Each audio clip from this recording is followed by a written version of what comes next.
teman-teman, selamat datang kembali di channel YouTube saya gitu ya. Hari ini kita akan membahas tentang red flag gitu ya.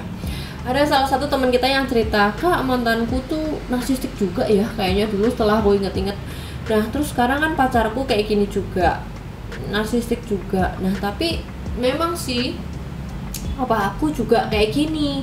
Kenapa ya kok aku didekatkan dengan orang-orang yang notabene kayak gini sih polanya gitu ya. Nah maka dari itu inilah pentingnya kita mengetahui tentang red flags gitu ya teman-teman.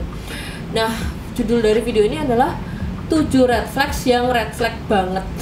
Jadi red flags itu kan banyak ya, ada 12 kalau di buku saya tulis gitu. Tapi sebenarnya kan banyak segala sesuatu yang mungkin kita bisa anggap sebagai red flag gitu ya. Bahkan ada yang bilang kalau kita lagi kencan terus cowoknya nggak mau bayarin, itu red flag juga dong kak. Nah itu kan menjadi pendapat pribadi gitu ya teman-teman.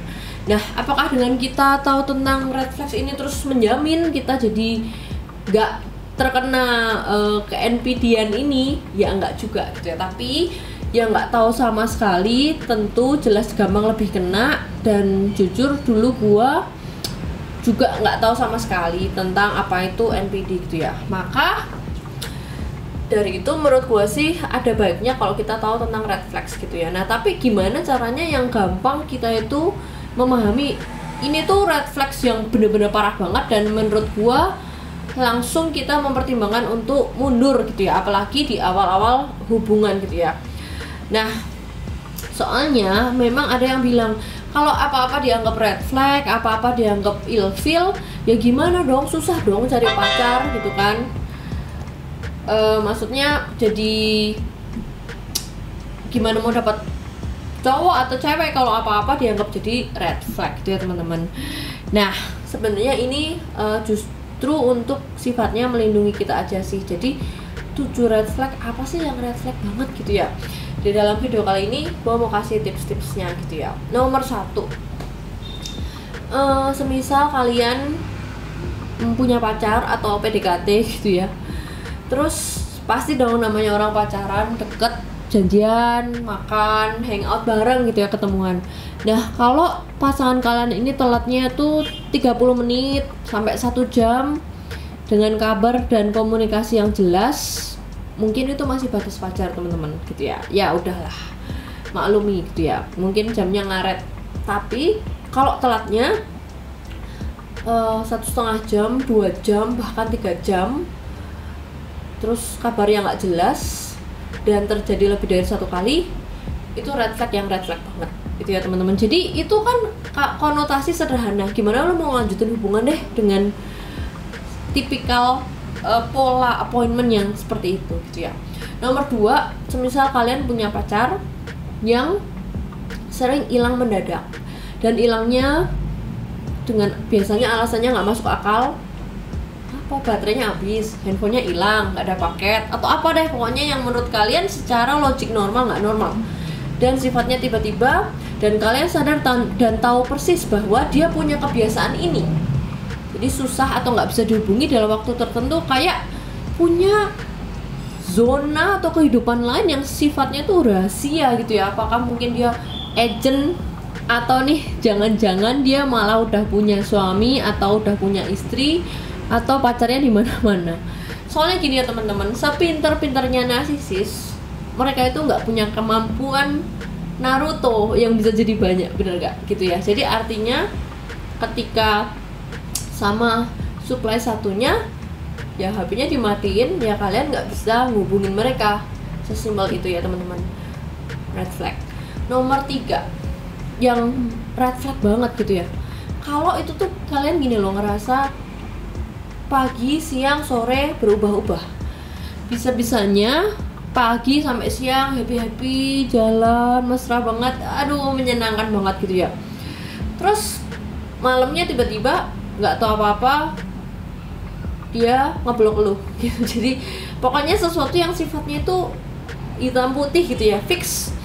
Kalian tuh benar-benar yakin kalau dia ini tuh aneh gitu ya, maksudnya, dan kalian sampai memutuskan untuk ngobrol sama saya dan menceritakan keanehannya itu menandakan bahwa memang hidup dia itu kompleks, pasti ada something HP-nya tiba-tiba mati, nggak bisa dihubungi, pagi, siang, sore aja berubah dalam 1 hari, bisa aneh, pokoknya aneh gitu ya teman-teman. Nah, dan kita tuh penasaran, bingung, tapi kita nggak akan pernah bisa tahu sebenarnya tuh apa sih gitu ya.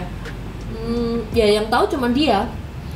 Atau bahkan ada yang pernah cerita tuh, kenapa kok dia suka ngilang-ngilang, katanya ternyata utangnya banyak, dikejar utang sana sini.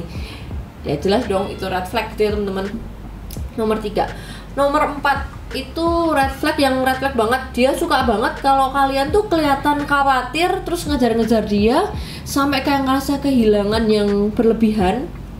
Jadi dia lebih tertarik banget dengan intensitas tarik ulur, kejar mengejar, kayak hubungan kalian tuh kayak Tom and Jerry gitu ya, sepanjang film cuman kejar-kejaran, daripada membangun kualitas hubungan yang real dan otentik. Kualitas hubungan itu sendiri itu red flag, yang red flag banget.